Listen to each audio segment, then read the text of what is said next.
नमो अरिहन्ताणं नमो सेताणं नमो आयरियाणं नमो वैजायाणं नमो लोये सवसाहूणं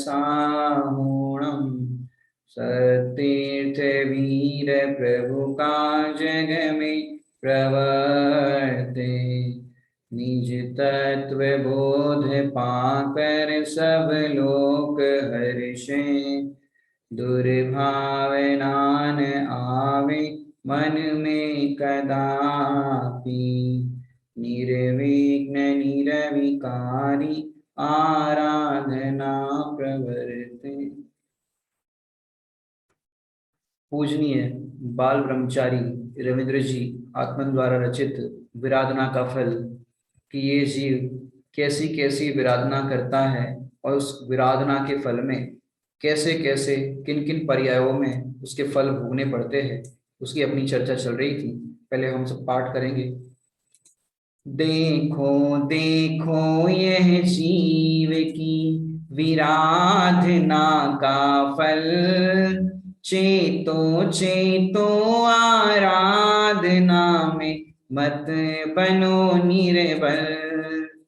पाषाण खंड कह रहे कठोरता त्यागो, विनम्र होत साहस शिव मार्ग में लागो। बहते हुए झरने कहीं धो मिथ्यात्व मल, देखो देखो ये जीव की विराधना का फल।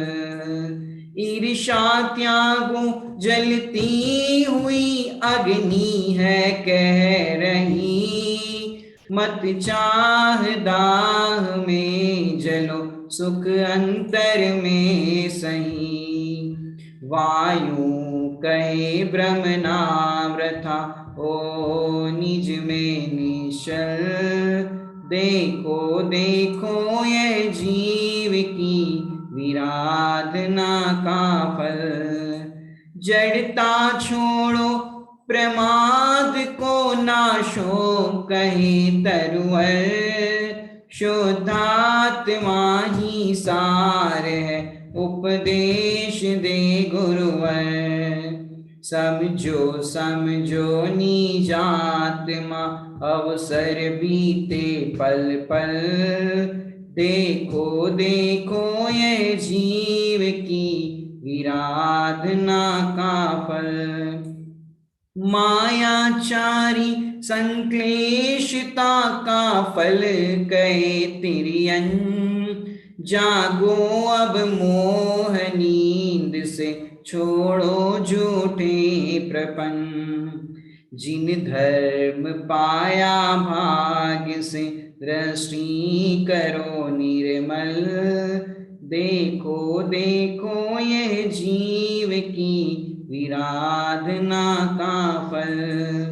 श्रृंगार अरु भोगों की रुचि का फल कहती नारी, कंजूसी पूर्वक संचय का फल कहते भिखारी। बहुआरंभ परिग्रह फल में न्यार की व्याकुल, देखो देखो ये जीव की विराधना का फल। असहाय शक्तिहीन देखो दरिद्री रोगी, कोई इष्ट वियोगी कोई अनिष्ट संयोगी। घीनावना तन रूप अंगो पांग है शिथिल, देखो देखो ये जीव की विराधना का फल। क्या कह रहे हैं यहाँ पर? असहाय शक्तिहीन देखो दरिद्री रोगी। असहाय का अर्थ क्या होता है? असहाय मतलब असहाय का एक अर्थ ये होता है कि भाई अब दरिद्री है, रोगी है, अब कोई इसकी सहायता नहीं करता, माने ऐसे पाप कर्म के उदय उसके होते हैं, उस असाता कर्म के उदय में कोई उसकी मदद करने वाला नहीं मिलता। भीख मांगे तो भिखारी का कल हमने बताया था कि 100 बार भीख मांगे तो एक बार मिले। ऐसी ऐसी बीमारियां हो जाती शरीर के अंदर। दरिद्री माने उसके पास फूटी कौड़ी तक नहीं होती और शरीर में रोग फूट पड़ा है। तो ऐसी ऐसी अवस्था में जीव कितने दुखी होते हैं। और ऐसे रोगी रोगी अवस्था के अंदर उसको कोई दवाई तक नहीं मिलती। और कोई इष्ट वियोगी, कोई अनिष्ट संयोगी। कोई इष्ट वियोगी माने कहीं पर इष्ट का वियोग हो जाता है तो दुखी होता है। अब वास्तव में इष्ट तूने किसको माना है कि पर द्रव्य को तूने इष्ट माना है, ये मेरी पत्नी, ये मेरी माता, ये मेरे बच्चे, ये मेरे पिता, तो तूने ये सबको अपना इष्ट माना है। तो ये इष्ट का वियोग तो होता ही है, क्योंकि जिसका संयोग होता है उसका वियोग भी अवश्य होता है।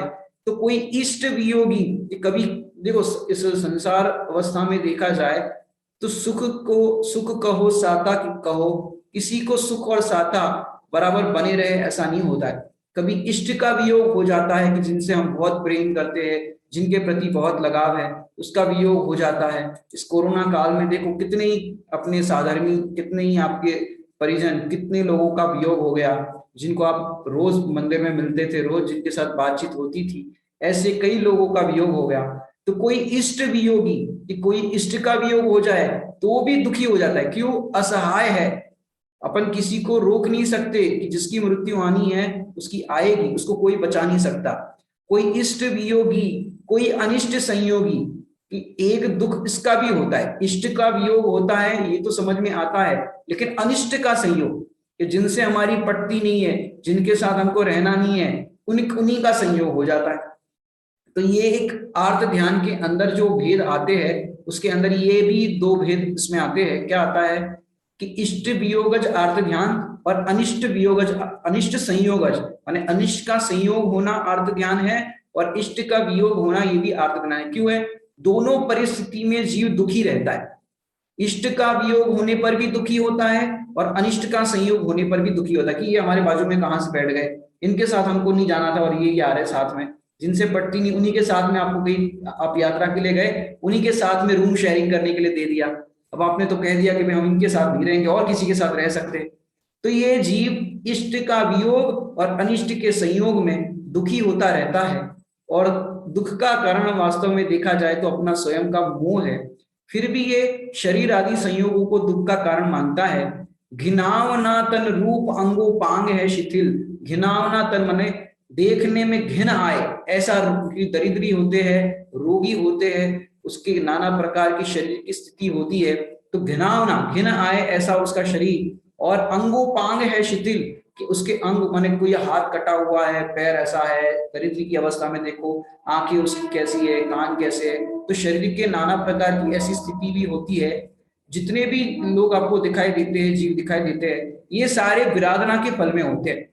आराधक जीव की ऐसी दशा नहीं होती। विराधना के फल में हाथ पैर सही नहीं मिलते, आंखें सही नहीं मिलती, कान सही नहीं मिलते। तो शरीर की जो भी स्थिति बनती है वो विराधना के फल में ऐसे शरीर का स्ट्रक्चर मिलता है, माने जिसको अपन कहते हैं कि वो विकृत शरीर मिलता है। तो ऐसे विकृत शरीर का फल देखा जाए तो ये विराधना का ही फल है। एक बात और ध्यान रखना कि ये विकृत शरीर जिसको भी मिला हो तो पहले तो स्वयं की अगर दशा हो तो उससे भेद विज्ञान करना, क्योंकि अच्छा शरीर मिलता तो भी वो मेरा नहीं, और इस प्रकार का शरीर मिला है तो भी मेरा नहीं। क्यों? इस देह से तो मैं सदा भिन्न हूं ना। तो इससे क्या समझ में आता है कि अच्छे शरीर की डिमांड नहीं करना, और ये जो शरीर की जो भी विकृति है, शिथिलता है, उससे भी भेद विज्ञान करना कि अब तो ये आखिरी बार है, अब तो मैंने अपने आत्मा को देखा, आत्मा को देखने के बाद अब अनंत काल के लिए मुझे शरीर नहीं मिलेगा, ऐसी दशा को प्राप्त करूंगा, अशरीरी पद की प्राप्ति करूंगा। और किसी और का ऐसा शरीर को देख करके घृणा नहीं करना, अरे कैसा आदमी है, कैसी शक्ल है इसकी, तो ऐसे घृणा भी नहीं करना, किसी को किसी तरह से कमेंट्स नहीं करना। तो ये जितने भी परिणाम अपने होते हैं उन परिणामों से ये विराधना होती है, और विराधना से उसका फल इस प्रकार का आता है। अगली लाइन को अपन देखते हैं, सरल इसके अंदर भाव है। यदि ये दुख इष्ट नहीं है तो निज भाव सुधारो, निवृत्त हो विषय कषायों से निज तत्व विचारो। चक्री के वैभव भोग भी सुख देने में असफल। देखो देखो यह जीव की विराधना का फल। क्या कह रहे हैं यहाँ पर कि ये जितने भी उपरोक्त दुखों की चर्चा आई, आप वहां से देख लो, पाषाण खंड से देख लो, झरने झरने पर आई, फिर वनस्पति का एक पर आई, फिर देखा जाए तो ये रोगी पे आई, नारकी जीवों पे आई। तो जितनी भी उपरोक्त चर्चा हुई यहाँ पर, फिर पंडित साहब कह रहे हैं यदि ये दुख इष्ट नहीं है तो, कि अगर आपको ऐसे दुख नहीं चाहिए तो क्या करो, तो दुख चाहिए तो फिर तो वो जो विराधना अब तक करते आए हो, विराधना करते रहोगे, ये दुख तो प्राप्त होंगे। लेकिन अब ये दुख प्राप्त नहीं करने हैं, ऐसी विराधना के फल नहीं भोगने हैं। यदि ये दुख इष्ट नहीं है तो क्या करो, निज भाव सुधारो। निज भाव सुधारो मतलब क्या करो, अशुभ भाव कर रहे हो तो क्या करो, शुभ भाव करो।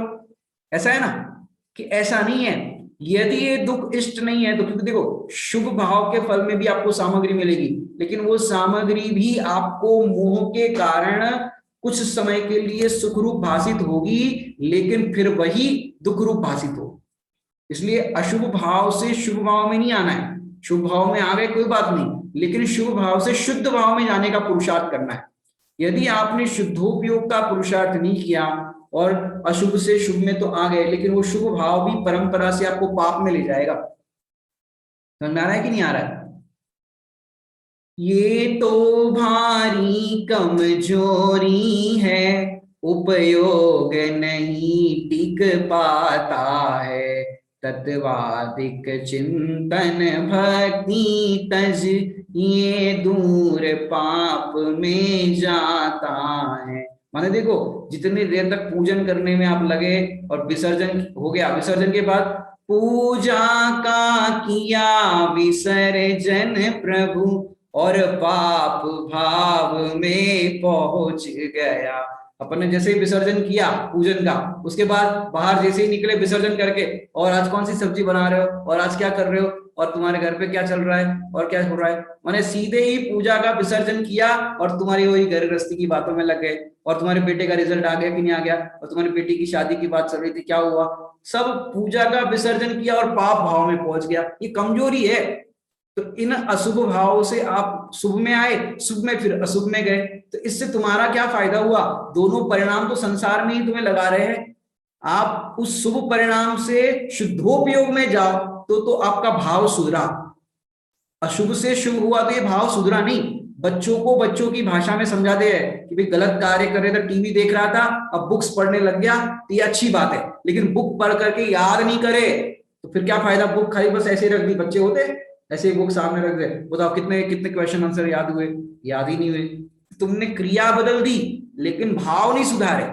ऐसे अशुभ से शुभ तुम्हारी क्रिया तो हो गई, लेकिन भाव नहीं सुधारे, तो वो भाव नहीं सुधारने पर कोई काम नहीं होता। समझ में आया कि नहीं आया?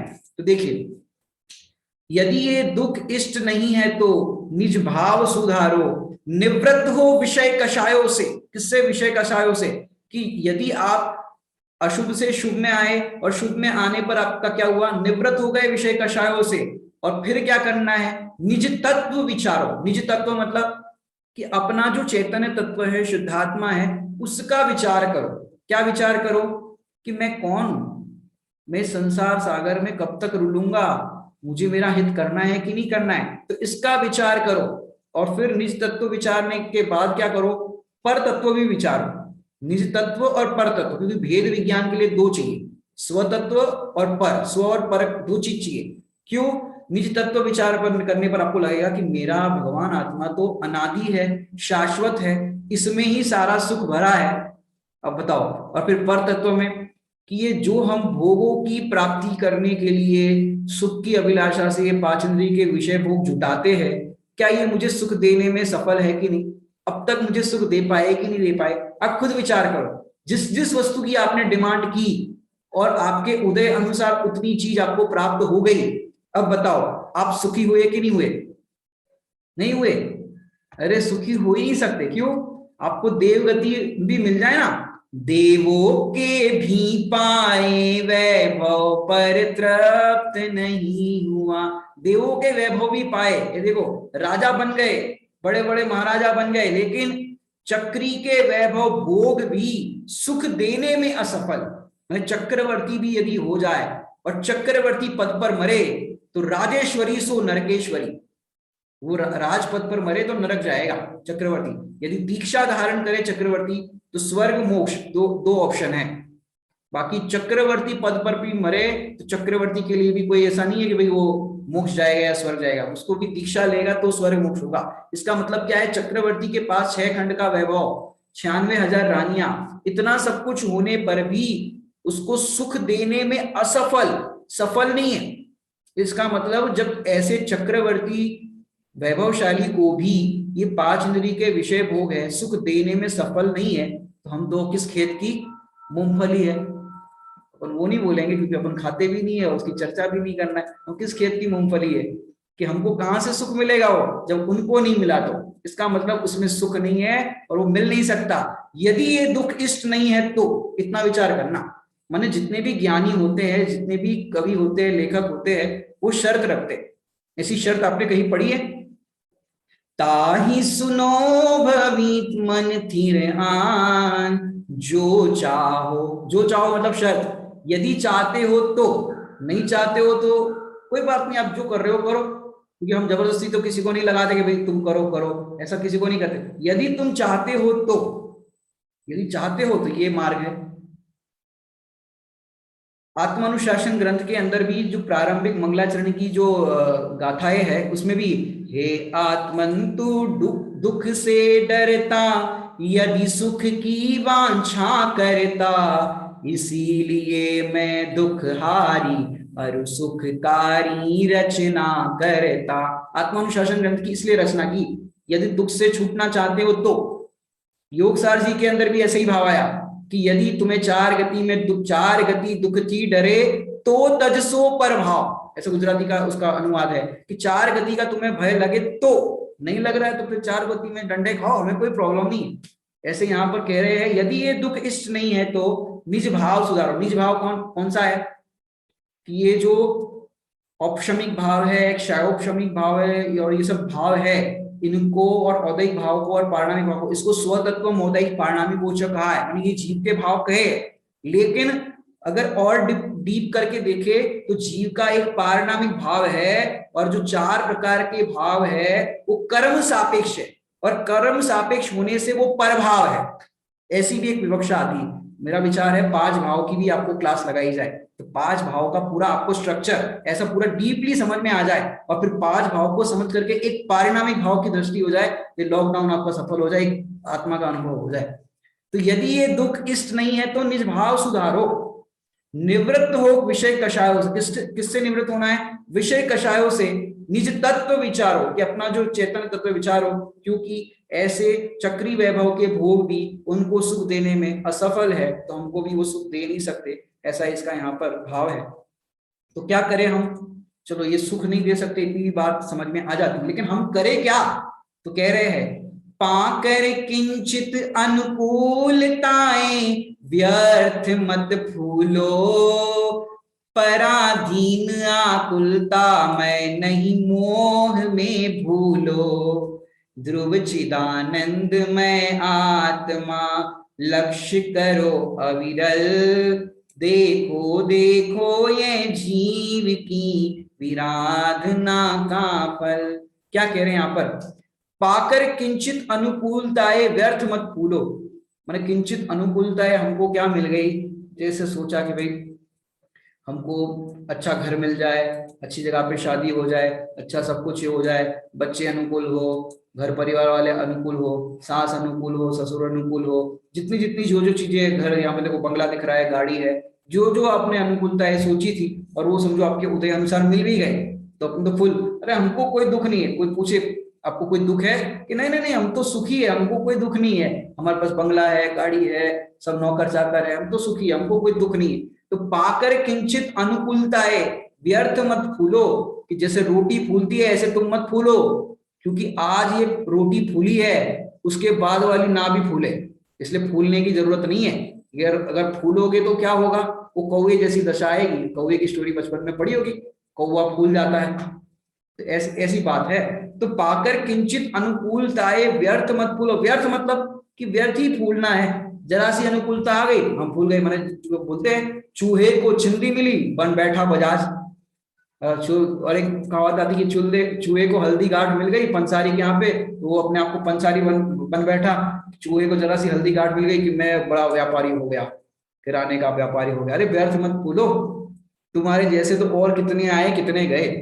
माने चक्रवर्ती का पद भी कैसा है आपको पता है? आपको चक्रवर्ती जब पूरा विजय होकर के, माने पूरी जो 6 खंड की यात्रा जो उसकी होती है, विजय होकर के जब वापस विजयात पर्वत के पास जाता है, तो विजयात पर्वत पर अपना नाम दर्ज करने जाता है कि भाई हमने 6 खंड को जीत लिया है। जब वो नाम लिखने के लिए जाता है तो पूरा जो विजयात पर्वत है, एक जगह बाकी नहीं रहती।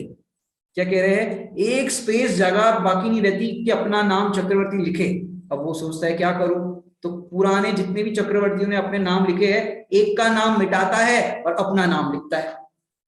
बताओ, चक्रवर्ती को भी नाम मिटाना पड़ता है। इसका मतलब क्या हुआ? आज तुमने किसी का नाम मिटाया, कल तुम्हारा कोई और मिटाएगा। तो भूलने की बात ही नहीं है मैं चक्रवर्ती, मैं बड़ा आदमी, वो तो चक्रवर्ती की बात की। ऐसे आप भी जहां जिस भूमिका में जहां खड़े हो, ये 5 इंद्रिय के विषय भोगों की अनुकूलता से, इंद्रियों की अनुकूलता से, संयोगों की अनुकूलता से फूलो मत। क्यों? ये 5 इंद्रिय के विषय भोग है, उस पर रीझो मत। और रीझ करके उसमें एकत्व, ममत्व, कर्तृत्व, भुक्तत्व बुद्धि करोगे तो ये अनुकूलताएं जो मिली है उसमें भूल जाओगे। क्यों? ये सारे 5 नदी के विषय भोग जो है, संयोग है, ये कैसे है? पराधीन है। जैसे आपने सोचा कि भाई घर में बढ़िया चक्की लगा दे, ये लगा दे, चक्की मतलब कोई भी इलेक्ट्रॉनिक्स आइटम आपने घर में लगा दी। अब गर्मी के दिन आपने सब लोग एसी कूलर लगवा दिया। अब आपने सोचा बढ़िया गर्मी हो रही है, तो गर्मी में एसी कूलर में आराम से सोएंगे, दोपहर में भोजन करके आराम से भाई बर्तन मांज के जाएगी और अपन सोएंगे। अब आपने इसमें सुख माना कि इस बार तो एसी लगवा दिया, अपन ने एसी लगवा दिया तो एसी में सोएंगे। अब आपको एसी में सोने के लिए आपने लगा तो दिया, लेकिन बिजली चली गई। अब क्या करोगे? इन्वर्टर भी बोल गया। इन्वर्टर बोल जाता है कि भाई लाइट बहुत कट ऑफ होती है, तो इन्वर्टर बोल जाता है। अब एसी में बहुत फूल रहे थे, एसी है, एसी है, हमारे घर पे तो एसी है, एसी है, तुम्हारे घर पे तो क्या है। अब उसमें फूल रहे थे, लेकिन वो बिजली ही चली गई। अब एसी का क्या करोगे? कूलर का क्या करोगे? है पराधीन, आकुलता में कि ये सब पराधीन है। जिस समय आपको प्रयोग करना है वो चीज उपलब्ध नहीं है, ये पराधीन है। अब आपने सोचा वो जूस बनाएंगे, आमरस बनाएंगे, अब उसी समय देखा तो बिजली चली गई। अब क्या खाओगे? वो ये कैरी को संवार दिया आपने, अब वही खाओ, बिजली नहीं, क्या करोगे? तो ऐसे जितने भी संयोग आप जुटाते हो, वो सारे कैसे हैं? पराधीन है। और कैसे हैं? आकुलता में। अब कितनी आकुलता होगी सोचो। अब हमने मोबाइल लिया, अब आपने सोचा चलो अब फ्री हो गए, अब प्रवचन सुनेंगे। अब नेटवर्क आ ही नहीं रहा है, नेटवर्क चला गया, अब हो ही नहीं रहा है, नेटवर्क एरर पकड़ ही नहीं रहा है। बताओ क्या करोगे? कि ये सुनने की भी पराधीनता है, लेकिन आपको अपने आत्मा का अनुभव करना है, चिंतन करना है कि मैं कौन हूं, क्या हूं, इस तरह का करना है। उसके लिए क्या पराधीनता है बताओ? उसके लिए कोई पराधीनता नहीं है। बाहर के साधनों के लिए पराधीनता है। सुनना भी हो तो मोबाइल का चार्जिंग चाहिए। अगर यूट्यूब पे सुनना हो तो उसका आपका डेटा पैक चलने वाला होना चाहिए। यदि डेटा पैक आपका खत्म हो गया तो फिर क्या सुनोगे? तो हर चीज की अनुकूलताएं हो तब ये कार्य होता है। इसलिए कह रहे हैं ये पराधीन है, आकुलता में है। इसलिए नहीं मोह में भूलो, कि मोह में मत भूलो कि हम तो सब बढ़िया है, हमारा कुछ प्रॉब्लम नहीं है, हम तो सुखी है। इस तरह से मोह में मत भूलो। क्यों? ध्रुव चिदानंद में आत्मा लक्ष्य करो अविरल। माने ये ध्रुव माने अपना आत्मा, ये कैसा है? ध्रुव है, ये बदलने वाला नहीं है, ये तो ज्यों का त्यों रहने वाला है। तो क्या कह रहे? ध्रुव चिदानंद में आत्मा लक्ष्य करो अविरल। इस आत्मा का लक्ष्य करो और अविरल, कि ऐसा अभी तक तुमने किया ही नहीं है, तो ये अविरल माने ऐसा कार्य है, ये तुम करो। क्योंकि अब तक तुमने जगत के और सारे कार्य तो किए। यहाँ की बात करें तो आपने व्रत, तप, जप, माला, पूजा पाठ, स्वाध्याय सब कुछ किया, लेकिन एक आत्मा का अनुभव नहीं किया, एक आत्मा का लक्ष्य नहीं किया। ये एक कार्य करने लायक। अगर इस कार्य में आप सफल हो गए तो फिर आपको संसार सागर में कभी भी रुलना नहीं पड़ेगा, कभी भी दुखी नहीं होना पड़ेगा। तो पंडित साहब यहाँ पर कह रहे हैं कि इसका लक्ष्य करो, और इसका लक्ष्य करने वाले दुखी नहीं होते, क्योंकि ये मोह में भूल जाते कि मैं कौन। भूल आपको भरमतवादी, अपने को इस तरह से भूल जाते हैं। आगे की लाइन को अपन देखते हैं क्या विषय है यहाँ पर। बहुत सुंदर सुंदर एक एक इसके भाव भरे हैं। पुण्यों की भी तृष्णाय तनता अबाधित जानो, बंधन तो बंधन ही उसे शिव मार्ग मत मानो।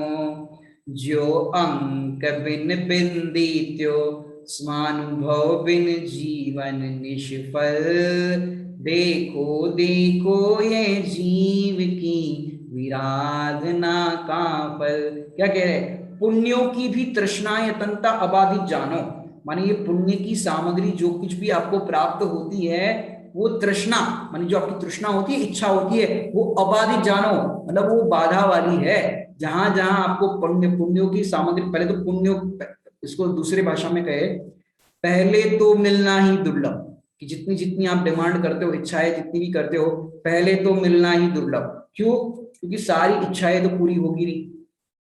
जितने भी आपके साता कर्म में या उसकी सामग्री मिलना है उतनी तो मिलेगी। तो पुण्यों की जो सामग्री है, पुण्य के उद्देश्य जो मिलती है, वो अबाधित जानो।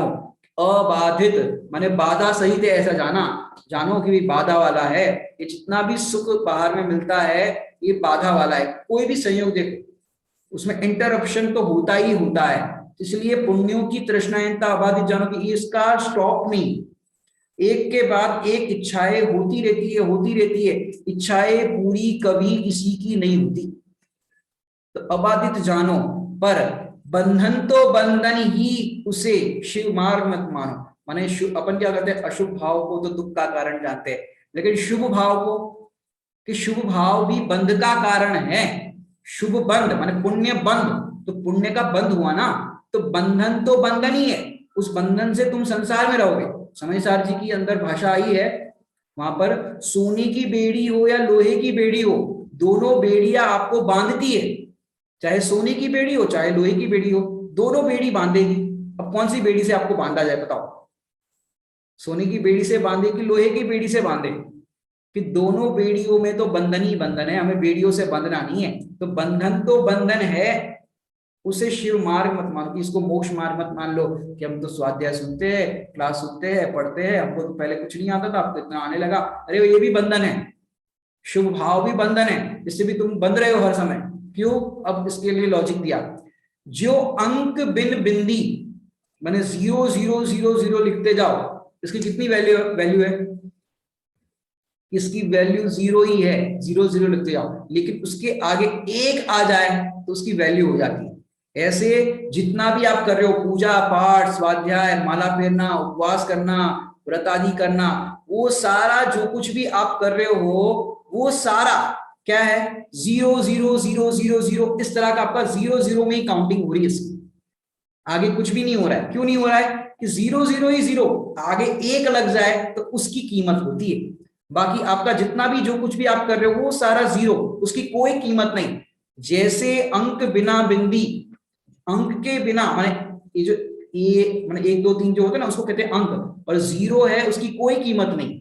ऐसे आप जितना भी जो कुछ भी करते हो, उसमें अगर स्वानुभव का 1 लग जाए, अहम एक को, जिसको आप लोग समय सार की क्लास पढ़ रहे हो ना आजकल, तो समय सार की क्लास के अंदर आई होगी बात, अहम एक को, मैं एक हूं। एक हूं अनुभव करने वाले को क्या होता है? एक हूं अनुभव जो करते हैं उसको स्वानुभव होता है, और वो स्वानुभव वाले जीव की मोक्ष मार्ग में कीमत है। बाकी आप कितना ही क्रिया करो, व्रत उपवास आदि करो, उसको करना नहीं करना ये प्रश्न नहीं है, जो भी आपकी भूमिका अनुसार होता है, लेकिन वो स्वानुभव के साथ होगा तो उसकी कीमत है। बाकी उसके अलावा तो जैसे कहते हैं ना, पूर्व में दृष्टांत भी दे चुके आपको, कि जैसे दूल्हे के बिना बारात जो है वो भीड़ कहलाती है, लेकिन दूल्हा अगर उस घोड़े पे बैठ जाए तो वही बारात कहलाएगी। ऐसे यहाँ पर एक के साथ सारे व्रत आदि उपवास और जो कुछ भी है, तो वो सारा जो व्यवहार है वो व्यवहार कहने में आएगा, नहीं तो उसकी कोई कीमत नहीं है। क्यों? स्वानुभव बिन जीवन निष्फल, कि आपका जीवन जो है वो निष्फल, माने वो जीवन कोई काम का नहीं, कोई काम का नहीं मतलब वो सारा संसार ही क्रिएट करता है। और संसार क्रिएट करता है तो क्या फायदा, अशुभ भाव से भी संसार क्रिएट किया, शुभ भाव से भी संसार क्रिएट किया, दोनों स्थिति में आप रहे कहां पर, संसार में ही तो रहे। और हमारा प्रयोजन क्या है, सुखी होना, संसार सागर से पार होना। अगर संसार सागर से पार नहीं हुए तो फिर ये सारा किया हुआ क्या काम का। इसलिए यहां पर कह रहे हैं कि एकड़े बिना की ये बिंदी है, तो अपन एकड़े का अभ्यास करें। एकड़े मतलब एक ज्ञायक भाव हो, ऐसा अनुभव करें। मैंने देखो बाहर से कुछ लाना नहीं, करना नहीं, मैं हूं बस ये स्वीकार करना है। ये शरीर दिखाई दे रहा है, ये मैं नहीं हूं। ये जो फीलिंग है, जानने देखने वाली फीलिंग ये है, ये फीलिंग कहां से आ रही, वो जीव में से ही आ रही। जैसे कई लोग आपने देखे होंगे, कई लोगों की मृत्यु भी देखी होगी आप लोगों ने।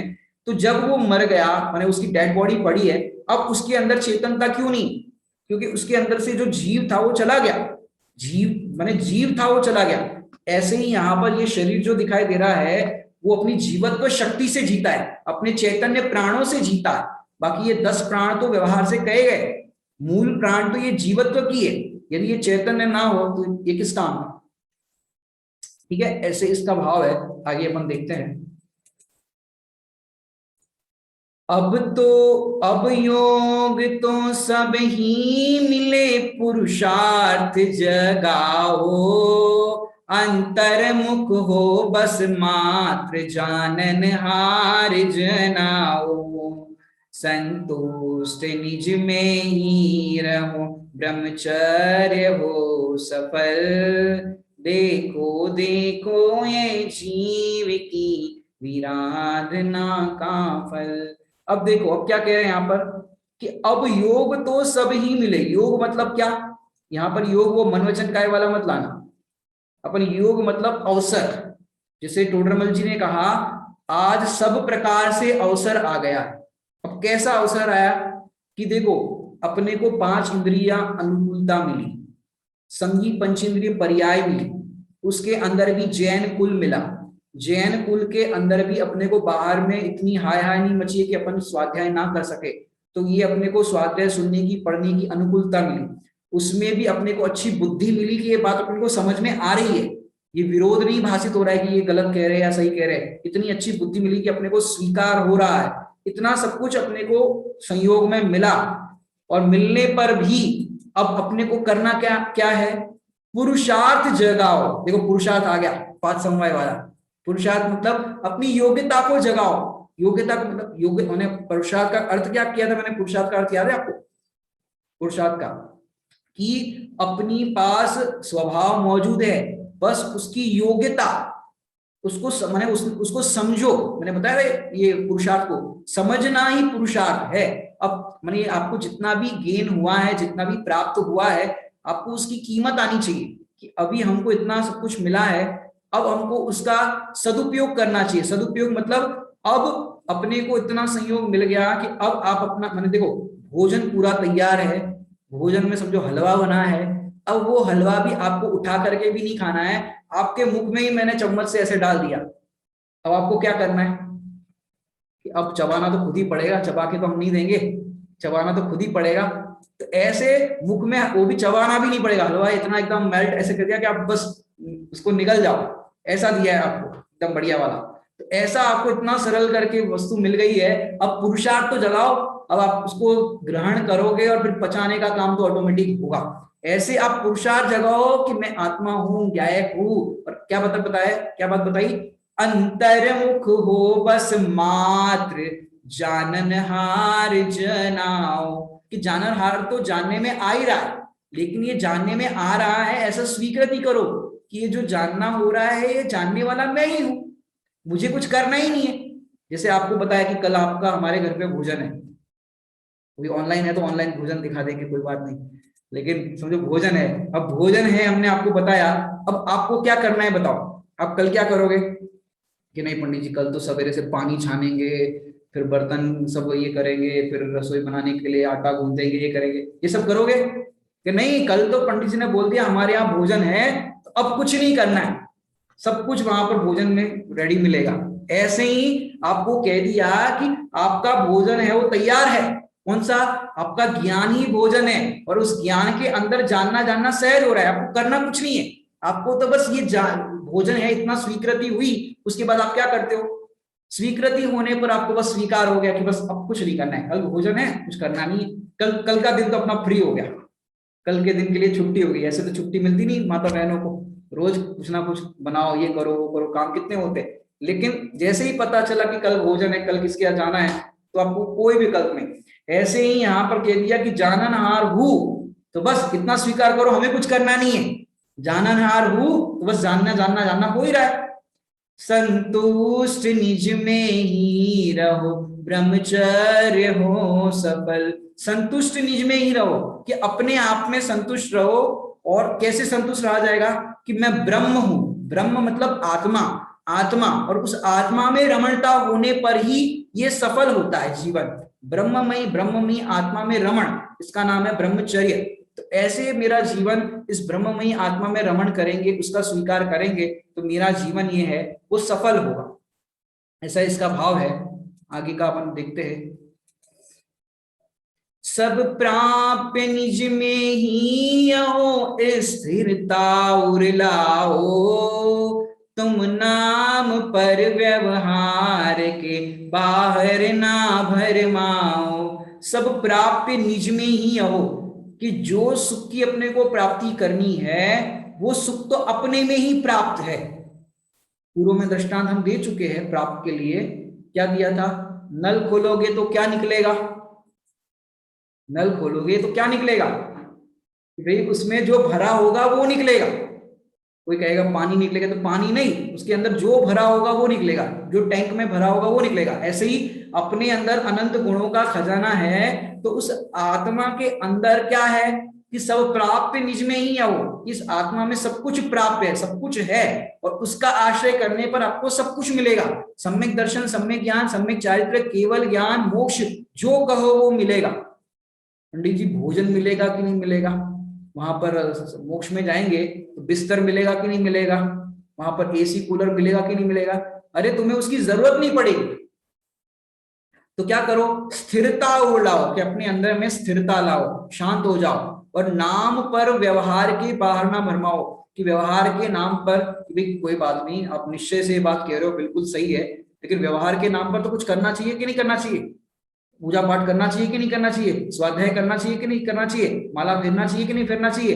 अरे तुम नाम पर व्यवहार के बाहर ना भरमाओ। जिसने अपने आत्मा में अपना उपयोग लगाया, तो आत्मा में उपयोग लगाने वालों को सारा व्यवहार अपने आप होता है। और आत्मा में लीन रहने वाले को कहा है सदा सामयिक। नियम सार जी ग्रंथ में लिखा है सदा सामयिक है उन्हें। आलोचना, प्रत्याख्यान, प्रतिक्रमण, जो कुछ भी आपको कहना है सब आत्मा में लीन होने वालों को ये कहा है कि आपके पास सब कुछ है। निर्ग्रंथ हो, निर्द्वंद हो, ध्याओ निज पद अविचल, कि ऐसा अपना मोक्ष मार्ग है, स्वरूप है। निर्ग्रंथ हो, कि तुम्हारा स्वरूप निर्ग्रंथ है, निर्द्वंद है, और अपना ध्याओ निज पद अविचल, कि जहां पर किसी भी प्रकार से अपना स्वरूप चलायमान नहीं हो सकता, ऐसे आत्मा के स्वरूप को ध्याओ। अब अंतिम, निज में ही सावधान ज्ञानी, साधु जो रहते, वे ही जग के कल्याण में निमित्त हैं होते। ध्याओ ध्याओ शुद्धात्मा, पर की चिंता निष्फल, देखो देखो यह जीव की विराधना का फल। देखो, निज में सावधान रहने वाले कौन होते हैं? ज्ञानी होते हैं। और वास्तव में वो ज्ञानी कौन है? चौथे पांचवे गुणस्थान वाले भी ज्ञानी कहे, लेकिन साधु जो रहते हैं, क्योंकि उनको जो तीन कषाय चौकड़ी के अभाव में जो आनंद होता है वो अद्भुत होता है, और वे ही जग के कल्याण में निमित्त होते। एक दिगंबर मुनिराज भावलिंगी संत से जो प्रभावना हो सकती है वो चौथे पांचवे से नहीं हो सकती। मुनिराज से जो प्रभावना हो सकती है तो वही जग के कल्याण में निमित्त होते हैं। ध्याओ ध्याओ शुद्धात्मा, पर की चिंता निष्फल। इसका मतलब क्या हुआ? पर की चिंता करने वाले दुखी होते। हम क्या करते रहते? पर की चिंता करते कि स्व की करते?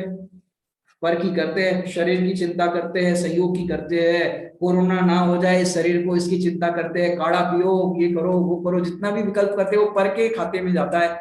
यहाँ कह रहे हैं कि पर की चिंता है वो निष्फल है। स्व का परिणमन स्व में होता है, पर का परिणमन पर में होता है। पर में मेरी कुछ चलती नहीं है, जब चलती ही नहीं है तो फिर क्यों विकल्प करूं? मेरा काम मेरे में हो रहा है तो मैं मेरा विकल्प करूं, और मेरा काम भी मेरे में हो ही रहा है तो विकल्प किस बात का, चिंता किस बात की? कि जब ऑटो मोशन सारा प्रोग्राम चल ही रहा है, सब कुछ हो ही रहा है, तो मुझे विकल्प करके क्यों दुखी होना, क्यों आकुलित होना? ऐसे सचमुच निज में सावधान रहने का मार्ग है, और जो निज में सावधान रहते हैं वो साधु पुरुष होते हैं। साधु, साधु शब्द कैसे बना? जो स्वरूप को साधे सो साधु, जो अपने आत्म स्वरूप को साधे उसका नाम है साधु। तो ऐसे साधु अपने कल्याण में निमित्त होते हैं, और कह रहे हैं कि ध्याओ ध्याओ, प्रेरणा अंतिम में कह दी। और पहले तो बताया कि विराधना का फल ये है, और अब प्रेरणा ये कर रहे हैं कि ये दुख भी बता दिए तुम्हें, दुख का फल भी बता दिया, अब क्या करो? अब सारे योग भी आ गए, सारा अवसर भी आ गया है, अब तो तुम्हें करना क्या है? ध्याओ ध्याओ शुद्धात्मा, कि अपने शुद्धात्मा को ध्याओ, तो शुद्धात्मा की भावना भाओ, और पर की चिंता छोड़ो और अपने शुद्धात्मा का चिंतन करो। और जो शुद्धात्मा का चिंतन करते हैं वे अल्प काल में, माने शुद्धात्मा के चिंतन करना और प्रसन्न होना, यह आराधना, और आराधना करने वालों जीवों का फल मोक्ष और अतीन्द्रिय सुख की प्राप्ति होती है। ऐसे अतीन्द्रिय सुख की प्राप्ति और मोक्ष की प्राप्ति हमको होवे, इसी मंगल भावना से विराम लेते हैं। ओम नमः सिद्धेभ्य।